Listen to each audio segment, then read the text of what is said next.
मद बने, जित भव विजित कषाय। अजित नाथ को नित नमु, अर्जित दुरित पलाय। को पल पल पल कोपले, वन में ऋतुपति आए। पुलकित मम जीवन लता, मन में जिन पद पाए। बोले अहिंसा परमो धर्म की, परम पूज्य आचार्य भगवंत गुरुदेव श्री विद्यासागर जी मुनि महाराज की, समस्त मुनि संघ की, अच्छाकारी श्री अजितनाथ भगवान की।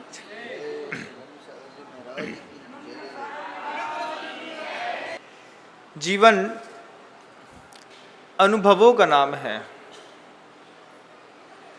हम जैसे अनुभव प्राप्त करते हैं, जिन अनुभवों के बीच में हमको गुजारा जाता है, जो चीज़ें हमको दिखाई जाती हैं, हम उन्हीं को सत्य समझ करके बैठ जाते हैं। हमारे अनुभव और सर्वज्ञ के अनुभवों में अंतर है। हम सोचते हैं झूठ बोलेंगे तो जीवन थोड़ा सहज हो जाएगा, तात्कालिक लाभ दिखाई देता है झूठ बोलने पर। लेकिन संपन्न लोगों का एक अनुभव रहा है कि सत्य की प्रतिष्ठा दीर्घकालिक होती है। झूठ थोड़ी देर तक तात्कालिक लाभ तो देता है, लेकिन बाद में बहुत दुख भी पैदा करता है। ठीक वैसे ही जैसे आप जब पहली बार जिम जाना शुरू करते हैं, तो ज्ञान होने के बावजूद आप गलत काम करते हैं।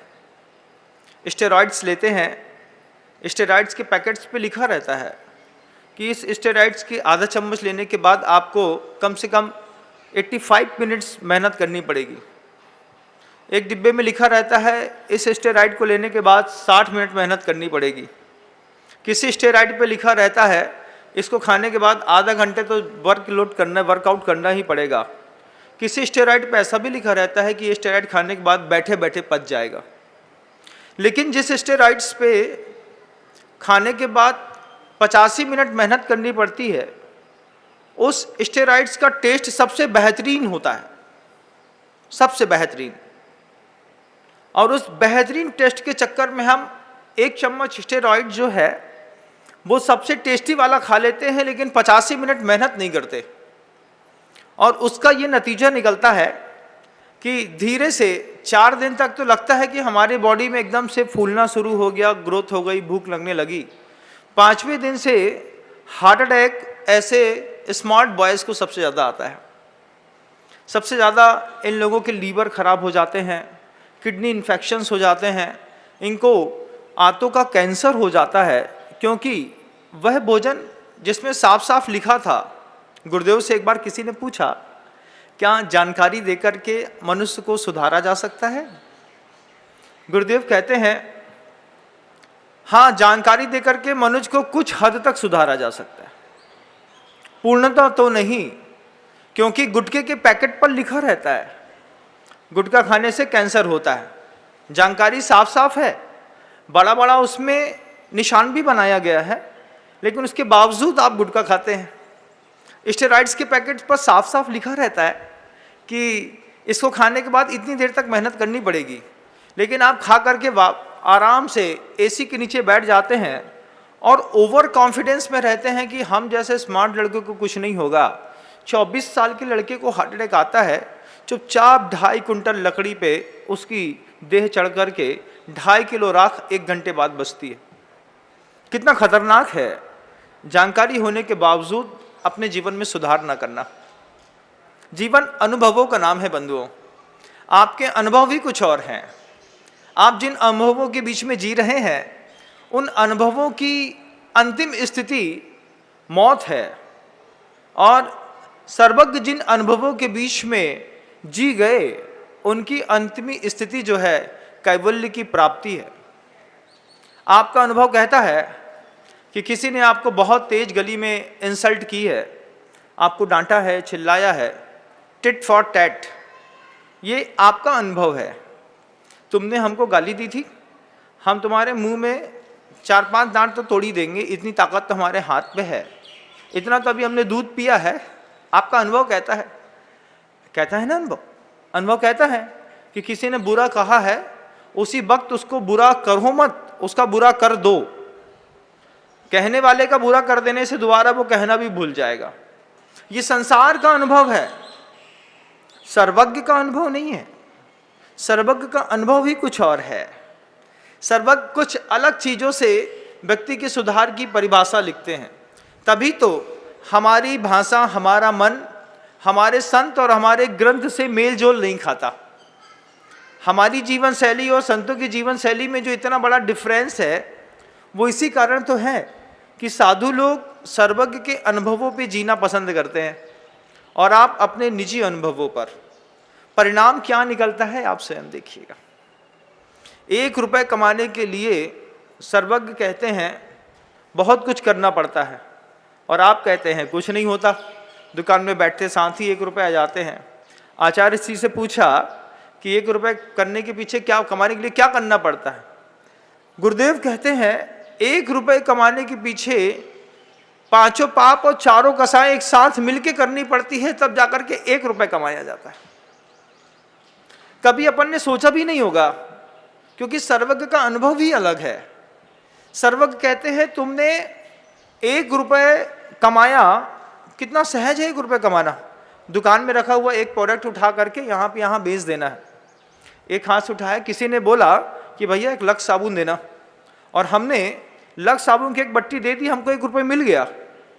लेकिन कभी चिंतन ऐसा गया नहीं कि 1 रुपए कमाने के पीछे 5 पाप और 4 कसाई करनी पड़ती है, तब जाकर के 1 रुपए आप कमाते हैं। महाराज थोड़ा सा खोलने की क्या बात है? लोभ कसाय काम नहीं करे तो आप साबुन की बट्टी उठा नहीं सकते। आपकी मान कसाय काम ना करे तब तक कभी आप मान को ऊपर करते हैं, कभी मान को नीचे करते। देखा हमारा कस्टमर है, दुनिया में कहीं नहीं जाएगा। ये भी कॉन्फिडेंस रहता है। जब तक हिंसा, झूठ, चोरी, कुसील, भैया कुछ कम कर लो, अरे तुमसे तो कभी कमाते नहीं है, कमाने के लिए तो दुनिया पड़ी है, तुमसे तो जब दिल लगाया है इसलिए तुमको मुफ्त के भाव में दे रहे हैं। कैसे बात करते हैं अपन? अरे साहब कमाना होता तो दुनिया पड़ी है महाराज, आपसे तो दिल लगा है इसलिए तो आप जो बोलो वो कर देते हैं। और पूरा प्रिंट में जीएसटी और जोड़ दी जाती है, 18% और जोड़ दो। कौन देख रहा है? क्योंकि संबंध अच्छे हैं। हिंसा, झूठ, चोरी, कुशील, परिग्रह, इन 5 पाप का सहारा लेकर के, 4 कसाय का सहारा लेकर के घर के अंदर 1 रुपए आता है बंधु। फिर जिनके यहाँ लाखों रुपए आते हैं उनको उसी टाइम्स में और कसाई भी करनी पड़ती है, झूठ भी बोलना पड़ता है। अपना अनुभव अलग है, अपने सर्वज्ञ का अनुभव अलग। सर्वज्ञ की माने तो अपनी माने तो अपना संसार अपने हिसाब से चल रहा है, लेकिन सर्वज्ञ की माने तो आप खूबसूरती देखिए। गुरुदेव कहते हैं, आचार्य जी ने कहा कि अगर आप सर्वज्ञ की मानते हैं तो फिर आपको पता चलेगा, आपको लगता है कि हर चीज का जवाब देना जरूरी होता है, लेकिन सर्वज्ञ की माने तो आचार्य कहते हैं कि बिना बोले आदमी को जीवन में क्या मिलता है। अगर ये कहानियाँ जाननी है तो बड़े बड़े तीर्थंकरों को देखो। दीक्षा लेने के बाद जब गुरुदेव ने प्रथम बार हम लोगों से कहा कि आपकी दीक्षा हो गई है, अब आप लोगों को 6 महीने का मौन रखना है, किसी से एक शब्द भी बात नहीं करनी। पहली बार असंयम से संयम के मार्ग में जब मार्गणाएं बदलती हैं, असंयम से संयम की मार्गणा में प्रवेश किया और आचार्य जी ने कहा कि 6 महीने का एक साथ मौन लेना है। हमने शाम को जाकर के पूछा, गुरुदेव 6 महीना तो बहुत होता है, 15 दिन का ले लें।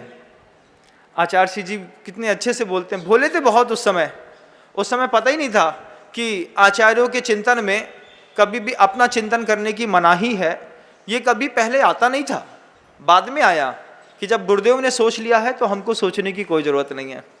उन्होंने जो सोचा है अच्छा सोचा होगा। उनके सोचने के बाद शिष्य को कोई अधिकार नहीं है कि उनकी सोच पर हाउ एंड वाई लगाए। लेकिन अबोध थे तो शुरुआत में ही जाकर के गुरुदेव से शाम से कहा, गुरुदेव 6 महीने तो बहुत होता है, 15 दिन का नियम ले लें। आचार्य जी ने मुस्कुरा करके कहा, सुनो नम्र, इधर आओ। आचार्य पास में आके बोलते हैं, तीर्थंकर होते हैं ना, महावीर को देखना, भगवान महावीर स्वामी दीक्षा लेने के बाद 12 वर्ष तक मौन रहे। मौन का क्या कमाल है अभी तुमको पता नहीं है, इसलिए तुम 6 महीने का मौन ले लो, अच्छे से साधना करना, आशीर्वाद है मेरा, अच्छे से पल जाएगा। अब वही टाइम था, दीक्षा पहली बार जीवन में 24 साल की उम्र में दीक्षा ली हो, पूरी दुनिया के रिश्तेदार एक साथ मिलने आ रहे हो, एक साथ बात करना चाहते हो, दुनिया भर के लोग फोटो खिंचाना चाहते हो, दुनिया भर के लोग साथ में आहार दान देना चाहते हो, और उसी समय गुरुदेव ने एक टास्क रख दिया कि आपको 6 महीने का मौन लेना है, किसी से बात नहीं करनी। लेकिन दिल में ये बात बैठ गई कि जब भगवान महावीर 3 ज्ञान के धारी होने के बाद 12 वर्ष तक मौन रह सकते हैं, तो फिर गुरुदेव की आज्ञा से हम 6 महीने तक मौन क्यों नहीं रह सकते। और जब ये बात दिल में गहरी उतर गई तो अगले 6 महीनों में जिंदगी का स्वर्णिम कमाल हुआ बंधुओं, कि वह प्रतिक्रमण जो सोचते थे कि ये 25 पन्ने का प्रतिक्रमण कैसे याद होगा, मौन की शक्ति का कमाल था कि 15 दिन के अंदर शुद्ध प्रतिक्रमण सारे के सारे मुनि संघ को याद हो गया। क्योंकि मौन रहना है, कुछ काम करना नहीं है। गुरुदेव चाहते थे कि आपकी केशलोंच की और प्रतिक्रमण की चर्या बिल्कुल स्वाश्रित हो। मजा तो तब आया जब 6 महीने के मौन के पराक्रम ने और पाक्षिक प्रतिक्रमण जो करीब 50 पन्ने का होता है, उसका 80% भाग साधुओं के दिमाग में बिल्कुल फिट बैठा दिया। अब इसका एक कमाल होने लगा कि जब कभी 14 होती तो हम लोग अंधेरे में पाक्षिक प्रतिक्रमण शुरू कर देते। दूसरे महाराज बोलते कि अरे विनम्र, अभी तो दिन नहीं निकला, तुमने पाक्षिक प्रतिक्रमण शुरू कर दिया। हमने कहा महाराज 25, 30, 40 पन्ने का तो याद है, 30 पन्ने का जब तक दिन निकलेगा तब तक 1.25 घंटे का तो हम ऐसे ही कर लेंगे, फिर कहीं कहीं भूल जाते हैं, तब तक दिन निकल आएगा। तो दूसरे साधुओं को भी ये बात लगी कि मौन का चमत्कार बड़ा गजब का होता है, अगर जीवन में गुरु की बात मान करके मौन हो जाए तो। मौन का क्या चमत्कार है, जब गुरुदेव से पूछा तो गुरुदेव कहते हैं कि देखो, एक तरफा वो संगम जैसा शत्रु पाकर के भी चुपचाप मौन से आगे बढ़ते रहे। शुरुआत अवस्था में दोनों एक जैसे थे, लेकिन एक अवस्था पर वो भगवान महावीर कहलाने लगे। मौन का चमत्कार है। तुमने हमको खा लिया, हम मौन है। तुमने हमारी इंसल्ट कर दी, हम मौन है। अभी तो अब संसार का अनुभव कहता है, किसी ने हमारी बेइज्जती करी है तो मौका पाकर के उसकी ऐसी बेइज्जती करो। इंसल्ट करने पर लगता है कि अपन ने बहुत कुछ पा लिया। इस भ्रांति में मत रहिएगा। इंसल्ट करने वाले की इंसल्ट करके आपने अपने जीवन का महान साहस खो दिया है। उस विपरीत विरोध की शक्ति जो है, आप अगर 1 घंटे सह गए होते तो आपका कलेजा भगवान महावीर के जैसा हो गया होता, लेकिन आपने तुरंत प्रतिरोध करके अपनी शक्ति को संगम देव की जैसी शक्ति के ऊपर स्थापित कर दिया, जिनके लिए आचार्यों को लिखना लगा, असुर भिराबे दुष्ट प्रचंड। जरा सी बात किसी ने कही नहीं कि चेहरे का कलर सफ़ेद से बिल्कुल लाल, आंखें बिल्कुल बड़ी बड़ी, आंख के अंदर का काजल जो है कब पानी के साथ नीचे गिर जाता है पता भी नहीं चलता, कारण से फेक है। हमारा अनुभव कहता है विरोध करने वाले का तुरंत विरोध करो, लेकिन गुरुओं का अनुभव कहता है थोड़ा शांत बैठना सीखो। आपको ऐसा लगता है, हमको भी ऐसा लगता था शुरुआत में, जब आचार्य जी कहते थे कि उपादान में अनंत शक्तियां होती हैं, निमित्त तो सिर्फ निमित्त होता है, निमित्त से सबका भला नहीं होता, और निमित्त सब कुछ नहीं कर पाता, सब कुछ उपादान करता है। गुरुदेव उदाहरण देते थे, बहुत अच्छी सब्जी बनाई है, उसमें नमक का थोड़ा सा निमित्त मिला और नहीं मिला, जिसकी रसी है उसको नमक के निमित्त नहीं मिलने से कोई फर्क नहीं पड़ता, लेकिन जिसकी रसी नहीं है, थोड़ा सा नमक मिला और नहीं मिला, नमक के बराबर होता है निमित्त। लेकिन सब्जी में ज़्यादा डल जाए तो सब्जी खारी हो जाती है, और अगर कम डल जाए तो न डले तो सब्जी गले से नीचे नहीं उतरती। भैया आज रोटी तो खा ली, लेकिन रोनी थी, नमक नहीं डला उसमें। नमक निमित्त नमक के जैसा होता है। बिल्कुल हमारे जीवन में हमको लगता है हमने अपने जीवन में खुद परिवर्तन लाए, हमारे पराक्रम ने, हमारे पुरुषार्थ ने, हमारी श्रद्धा ने, हमारे भाग्य ने, हमारी शक्ति ने हमारे जीवन में परिवर्तन लाया। लेकिन यहाँ गुरुदेव कहते हैं कि जब जैसे जिंदगी के वर्ष गुजरते चले जाएंगे साधकों के जीवन में, उनको ये बात एहसास होती है कि जीवन में परिवर्तन ना अपने पुरुषार्थ से आता है, ना पराक्रम से आता है, ना इच्छा शक्ति से आता है, ना भाग्य से आता है। जीवन में पराक्रम, जीवन में परिवर्तन बंधुओं सिर्फ मात्र गुरु की कृपा से आता है। आपके जीवन में जो परिवर्तन है, अपने जीवन का परिवर्तन देखिएगा, जीवन में जो परिवर्तन है वो परिवर्तन गुरु की कृपा से आया है कि तुम्हारे पुरुषार्थ से आया है। एक बार चिंतन करके देखिएगा, जब मंदिर नहीं जाते थे, पूजा नहीं करते थे, गुरुओं के पास नहीं जाते थे, आहार दान नहीं देते थे, तब जीवन कैसा था। और जब से जिंदगी में गुरु आए, मंदिर जाना आया, तीर्थ की वंदना आई, रात्रि भोजन का त्याग आया, जब गुरु ने 12-12, 15-15 साल तक रह कर के साथ में सिखाया, तब अच्छे से अच्छे टेढ़े टेढ़े लोग जो है ना, इतने सीधे हो गए बंधुओं। वो सीधे लोग जिंदगी भर इस बात को गाना गाते रहे कि अगर मेरा गुरु ना होता तो दुनिया में कुछ ना होता। कुछ ही लोग ऐसे हैं दुनिया में कुछ ही लोग ऐसे हैं जो कहते हैं कि हम अपने भाग्य का खाते हैं, अपने पुरुषार्थ का खाते हैं, अपने पराक्रम का खाते हैं, अपनी इच्छा शक्ति का खाते हैं।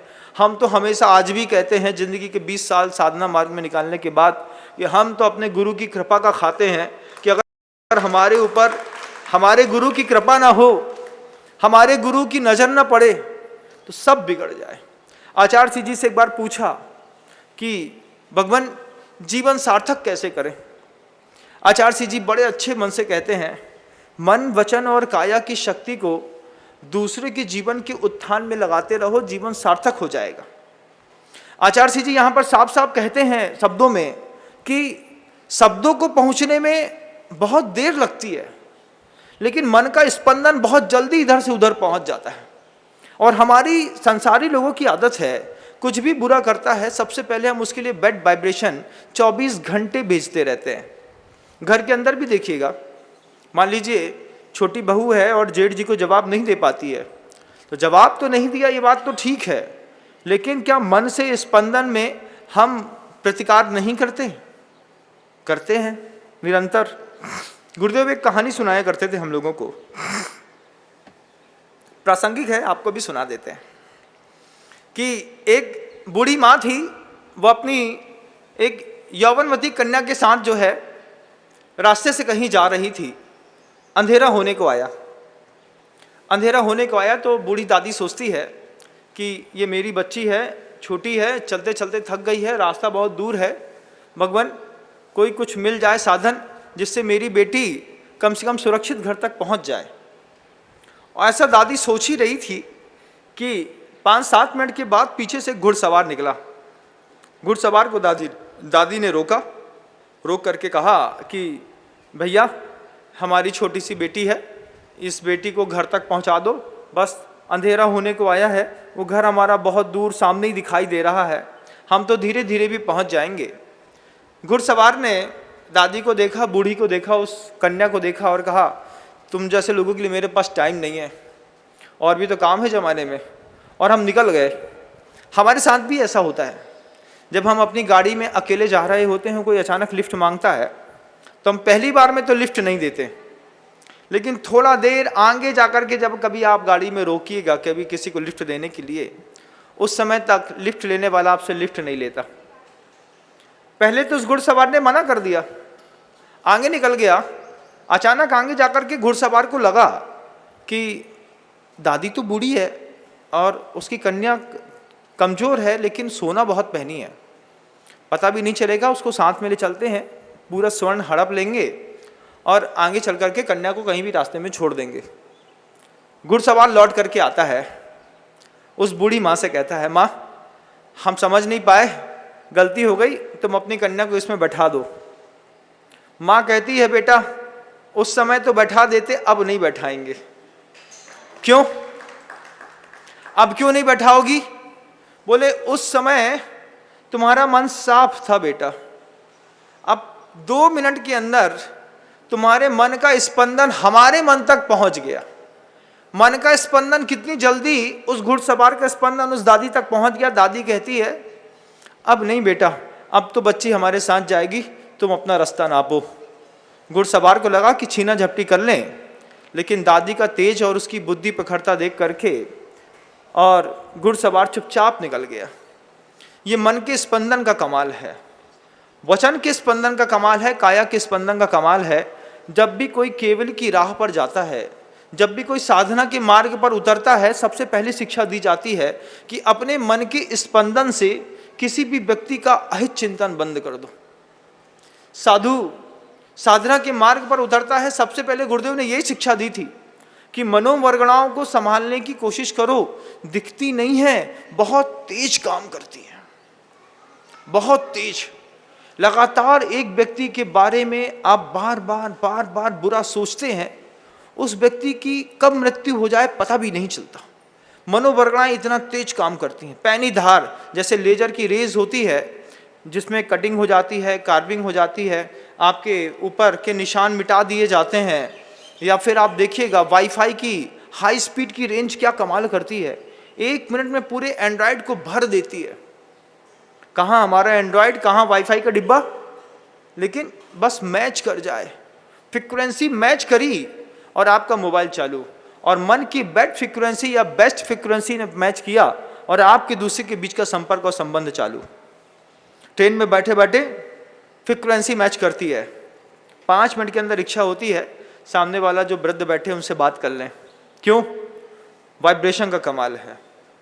ये मन की वाइब्रेशन से गुरुदेव बार बार कहते हैं कि अपने मन से, वचन से और काया से किसी को साता पहुंचाने की कोशिश करो, जीवन भर जिंदगी सार्थक हो जाएगी। गुरुदेव हमेशा यही करते हैं।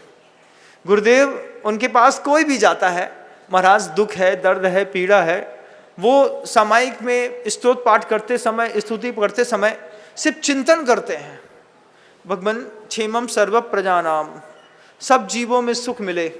और उनके उस मन की वाइब्रेशन का कमाल है बंधुओं कि उनके पास कही हुई हर बात ठीक हो जाती है,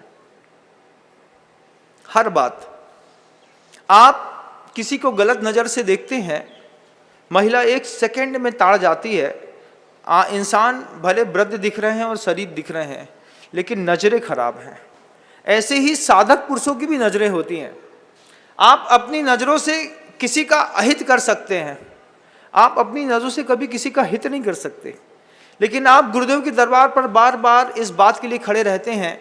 महिलाएं 50 बार नमोस्तु करती हैं जब गुरुदेव पढ़ते रहते हैं, गुरुदेव नमोस्तु नमोस्तु नमोस्तु, फिर मुस्कुरा करके भगवान नमोस्तु नमोस्तु नमोस्तु, फिर नमोस्तु, फिर इधर से फिर उधर से।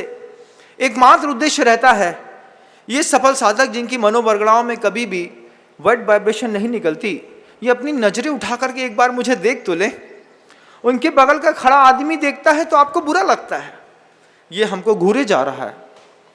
कोई ब्रह्मचारी भी देखता है तो आपको संकोच लगता है, लेकिन आपके मन की इच्छाएं रहती हैं, आचार्य जी एक बार नज़र उठा करके देख लें। नज़र उठा करके वो क्या कमाल करते हैं कि आप घूर करके देख करके 1 सेकंड में किसी की ज़िंदगी में अवसाद पैदा करते हैं, और गुरुदेव की नज़रें एक बार उठ जाती हैं तो उसका पूरा जीवन बदल जाता है, पूरा जीवन बदल जाता है बंधु, पूरा का पूरा जीवन। साधक के मार्ग में मौन साधना का गजब का चमत्कार है। साधक के मार्ग में गुरुदेव बार बार यहां पर कहते हैं कि धीरे बोलने का भी बड़ा चमत्कार है। गुस्सा भी आप करते हैं तो आप कैसे करते हैं, कैसे करते हैं गुस्सा? जितनी शक्ति रहती है ना महाराज, पूरी शक्ति लगा करके क्रोध का सर्वोत्कृष्ट प्रदर्शन करते हैं। आप अपनी पत्नी के ऊपर करते होंगे घर के अंदर, महाराज 20 साल हो गए, रोज वही गलती वही गलती वही गलती, और रोज हमारा वही तरीके से चिल्लाना, वही तरीके से चिल्लाना, वही तरीके से चिल्लाना। क्या आपके चिल्लाने से आपकी पत्नी ने, आपके पुत्र ने, आपके पिता ने, आपके परिवार के लोगों ने अपने जीवन में सुधार किया क्या? पूछना चाहता हूं, आपका अनुभव क्या कहता है? बताओ मुझे, कहता है क्या कि जितने इतने दिन हो गए होंगे ना, किसी को 20 साल, किसी को 25 साल, किसी को घर में रहते 40 साल 50 साल हो गए होंगे, रोज एक बात के लिए चिल्लाना पड़ता है, उस बात का टेंशन भी दिमाग में रहता होगा। 25 साल हो गए लेकिन उसकी आदत नहीं सुधरी। हस्बैंड वाइफ के बीच में तो खूब रहता है, देखना अब भी फोन लगा के चट्टे से पूछेगी कहाँ हो, कहाँ खड़े हो, किसके साथ खड़े हो, कहाँ जा रहे हो, क्या कर रहे हो। दिमाग खराब होता है आदमी का। महिला इसमें लगी रहती है 24 घंटे। आचार्य जी कहते हैं क्रोध में चिल्ला करके बात करने से अच्छा है अच्छी वाली क्रोध वाली बात को बहुत धीमे अंदाज में कहो। देखो तुम्हारे इस तरीके की करने से मुझे बहुत दुख होता है, अब तुम आज समझ जाओ चाहे कल समझ जाओ। अगर आपको क्रोध का प्रदर्शन करना है तो आचार्य श्री जी कहते हैं जितने धीमे शब्दों में शांत शब्दों में कहोगे 1 मिनट में तुम्हारे क्रोध का सही सही प्रभाव पड़ेगा। लेकिन जब आप अपनी क्रोध का प्रभाव तेज आवाज में बोल करके प्रस्तुत करने की कोशिश करते हैं तब सामने वाले के जीवन में कोई प्रभाव ही नहीं पड़ता। ठीक उस तरह जैसे तेज बारिश का पानी जमीन में न घुस करके नालियों में बह जाता है। लेकिन मध्यम बरसात होती है तो महाराज फुहार चल रही है, फुहार चलती है तो किसान खुश होता है, मिट्टी धीरे धीरे धीरे धीरे सब सोख लेती है। अपने परिवार के लोगों के बीच में अगर किसी भी लाइफस्टाइल पे परिवर्तन लाना है तेज बोलने की जरूरत नहीं है, 3-4 बार बहुत धीरे से मुस्कुरा करके प्यार से, तुमको 3 दिन से समझा रहे हैं ऐसे ही, कैसे मुस्कुरा के, प्रिय 3 दिन से समझा रहे हैं कि ऐसा नहीं करते, मैं सोचता हूँ तुम आज समझ जाओगी, कोई बात नहीं अब कल समझ जाना। जब तुम इतने धीरे से बोलोगे ना तो सामने वाले को घबराहट पैदा हो जाएगी। घबराहट किस बात की पैदा होगी, है तो बहुत ताकतवर लेकिन बड़ा धीमे से बोल रहा है। तब धीमे बोलने से अपना काम बन जाता है, तो काहे को फालतू में 200 डेसिबल की आवाज़ कर रहे, साउंड डीजे बॉक्स के जैसी, कि हम अपने घर में पत्नी को चिल्ला रहे, वो बेचारा पड़ोसी 3 घर दूर तक सुनाई दे रहा, बोले क्या बे स्वरूप चंद दादा हैं, उनके घर के लड़का बहू में झगड़ा हो रहा हुआ। कछु नहीं, झगड़ा कौन बात पे हो रहा हो, वही बात में बे 2.5 चम्मच शक्कर डाला थे, उन्हें 1.5 चम्मच पसंद है, 25 साल से जो ही चल रहा हो, रोज बे बात बात में बे बे बे बे मिला मिला के देते हैं। तो बे कहा है 7:15 बजो नहीं कि स्वरूप दादा के घर से आवाज आबू शुरू भाई। एक बार वो लड़का बहू आपस में समझा देते, 25 साल हो गए हैं, 2.5 चम्मच शक्कर डालती हूँ, 1 चम्मच बर्बाद हो जाती है, 1.5 चम्मच डाल दिया करो। धीरे से बोल के देखो, कमाल देखो होता है कि नहीं, इम्प्लीमेंट करो। हमारी कोई भी ट्रिक दुनिया में फेल नहीं होती। हम जब तक 100% श्योर नहीं होते कोई बात बोलती ही नहीं है। आप क्रोध में बोलने वाली कोई भी बात है उसको जितना धीमे बोल करके सामने वाले में डाटा ट्रांसफर करेंगे उतनी जल्दी आपके सामने समझ में जाएगी। आचार्य जी हम लोगों को जब गुस्सा में रहते हैं, कभी क्रोध में आ जाते हैं, कभी टेंशन हो जाती है किसी बात की, सिर्फ कुछ नहीं करते, ऐसा देखते हैं, आंखें बंद कर लेते हैं। हम लोग समझ जाते हैं बाहर निकलने का टाइम है, अंदर रहने का टाइम नहीं है। क्यों? गुरुदेव भी बोलते हैं बोलूंगा तो इसको बुरा लग जाएगा, एक बार सिर्फ थोड़ी सी नज़रों से देख बस लेता हूँ, और ज़्यादा होते तो 85 दोनों नज़रें बंद कर लेते हैं। हम लोग समझ जाते हैं अभी गुरुदेव का मन नहीं है, कमरे से बाहर निकलने में फ़ायदा है। कभी इन दुनिया में सफल होने वाली ट्रिक्स को अपनाने की कोशिश करिएगा कि जब क्रोध में कहते कहते कहते 20 साल निकल जाए और कुछ इलाज ना मिले तो एक बार बहुत प्यार से प्रेम से, कैसे बिल्कुल ऐसे ही सामने बैठा करके प्यार से हाथ फेंक, बेटा कितनी बार बोला कि रात में 9 बजे आ जाया करो, तुम मानती ही नहीं हो, अच्छा कल मान जाए, आज से नहीं करते हैं। अब धीरे से बच्चे को बंदा धुकधुकी तो मचेगी कि पापा हैं तो बहुत ताकतवर, हाकी भी चलाते हैं, बेसबॉल भी चलाते हैं, आज बहुत प्यार से बोल रहे थे बेटा मान जाओ तो फायदे में रहोगे। एक बार मान लिया और धीरे से आपने देखा कि जिंदगी के सारे समीकरण slow drive and save life में सेफ हो जाते हैं। मुनि श्री प्रसाद सागर जी का रूल है, उनके पंजे बहुत छोटे हैं क्योंकि हाइट 4 फुट 11 इंच की है। हम लोग उनको चिढ़ाते रहते थे, भगवान ने 5 फुट भी नहीं दिया। बोले हाँ इसलिए नहीं दिया कि वो छोटे छोटे मंदिर बनते थे ना पहले, तो हमको निकलने आने जाने में सहूलियत रहे। प्रसाद सागर जी ऐसा बोलते, बोले वो छोटे छोटे मंदिर बनते थे तो निकलने में सहूलियत रहे। है तुम्हारी तो 6 फीट की हाइट है, आधा झुकोगे तब जाके निकलोगे, हम तो बच्चा सीना तानते हैं, भगवान के पास जाकर के बात कर लेते हैं, 4 फुट 11 इंच में बड़ा फायदा है। तो प्रसाद सागर जी का एक रूल है, वो हमेशा कहते हैं स्लो ड्राइव सेव लाइफ। हम लोग 1 घंटे में 7 किलोमीटर चलते हैं, वो 1 घंटे में 5.25 किलोमीटर चलते हैं। धीरे से चलते हैं, 800 किलोमीटर भी चला दो ना उनको पैर में तेल लगाना है, ना उनके पैर फटने हैं।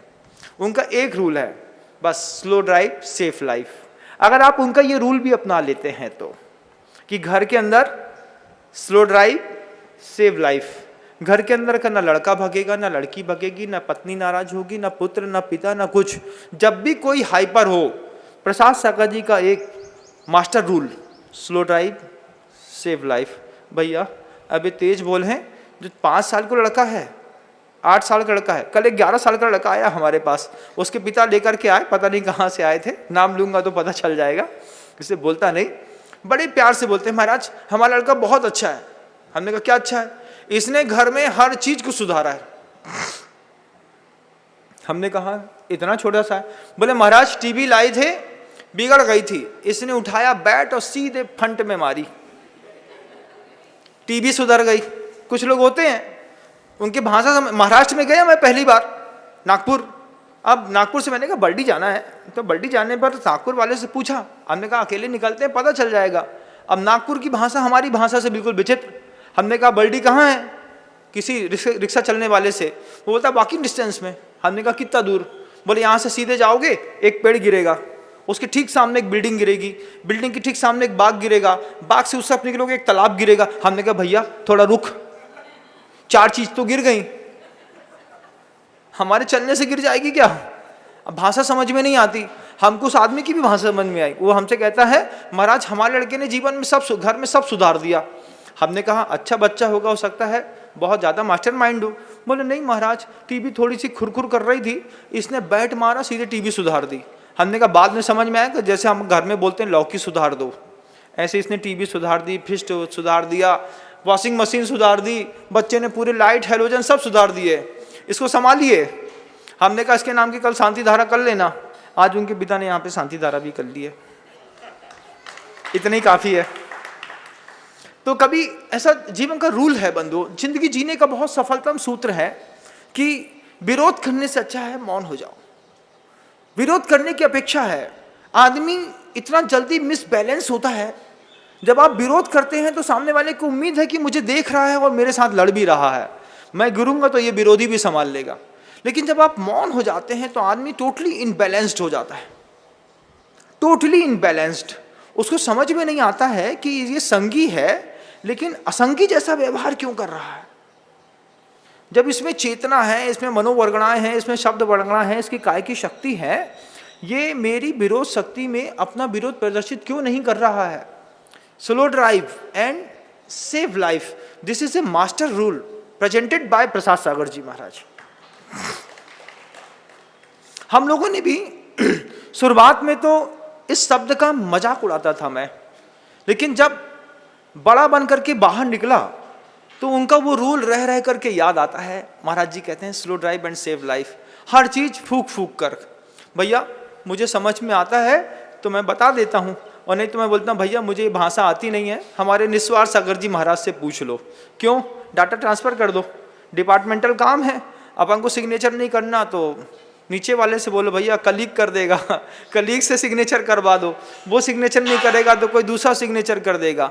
बचने के रूल हैं slow drive and save life. घर के अंदर मास्टर रूल अपनाने की कोशिश करिए और अपनी नज़र ऐसी बनाने की करिए कि कम से कम किसी का जीवन ना बिगड़े। वचनों के माध्यम से, काया के माध्यम से और मन के स्पंदन के माध्यम से कोशिश करिएगा बंधु। जीवन बहुत छोटा बचा है, कितना किसका छोटा बचा है कुछ पता नहीं चलता। 2 दिनों के बाद 4 जून को अस्यकारी अजितनाथ भगवान के दरबार में पुनः 5000 से ऊपर लोग कलश की स्थापना करने के लिए जा रहे हैं। Delhi, Bombay, Maharashtra, Poona, America, Canada, Europe, पूरी दुनिया के लोग बंधा जी अस्से क्षेत्र में आ रहे हैं बंधुओं। ये टीकमगढ़ से 45 किलोमीटर दूर एक गांव में अस्यकारी अजितनाथ भगवान की प्रतिमा है। उनके पास 2 ऐसे तांबे के यंत्र रखे हुए हैं पीतल के, जिन यंत्रों की विशेष रिद्धियां और प्रभाव है। उसके प्रभाव से आपकी खोई हुई कोई भी वस्तु लौट करके आपके हाथ में आ जाती है। ऐसा अद्भुत प्रभाव है यहाँ का यहाँ के पानी का भी अपना प्रभाव है, विशेष प्रकार के कुएं की अपनी विशेषता है कि विशेष प्रकार के रोग होते हैं यहाँ के जल से वो ठीक हो जाते हैं। पूर्णिमा के दिन ग्राउंड एंड ग्रेविटी के रूल्स अगर आपने सुने हो तो, जैसे मान लीजिए कोई आयरन का ओर है और नीचे से मैग्नेट लगाते हैं तो वो नीचे खींचता है। ऑब्वियसली जब हम नीचे मैग्नेट लगाएंगे तो वो नीचे खींचेगा, लेकिन हम ऊपर से मैग्नेट लगाएंगे तो फिर वो ओर जो है वो ऊपर खींचता है। ठीक ऐसे ही पूर्णिमा के दिन जब चंद्रमा की गुरुत्वाकर्षण शक्ति धरती की गुरुत्वाकर्षण शक्ति से ज़्यादा पावरफुल होकर के ऊपर से काम करती है, उस दिन के लिए यहाँ का विशेष प्रभाव है। दूर दूर से लोग, जैन हो अजैन हो, किसी भी धर्म या जाति के हो, वो यहाँ पर आकर के प्रभु के चरणों में अपने अपने परिवार का, अपनी अपनी स्वास्थ्य का, अपनी अपनी इच्छाओं का एक कलश स्थापित करते हैं और उस कलश के माध्यम से अगली पूर्णिमा को वह कलश उनको उनके घर ले जाने के लिए मिलता है, जहाँ पर वो विशेष अनुष्ठान के माध्यम से अपने जीवन को सरल बनाते हैं। पिछले 2-3 पूर्णिमाएं इस तरीके के महान और भव्यतम आयोजन के साथ निकल गई हैं।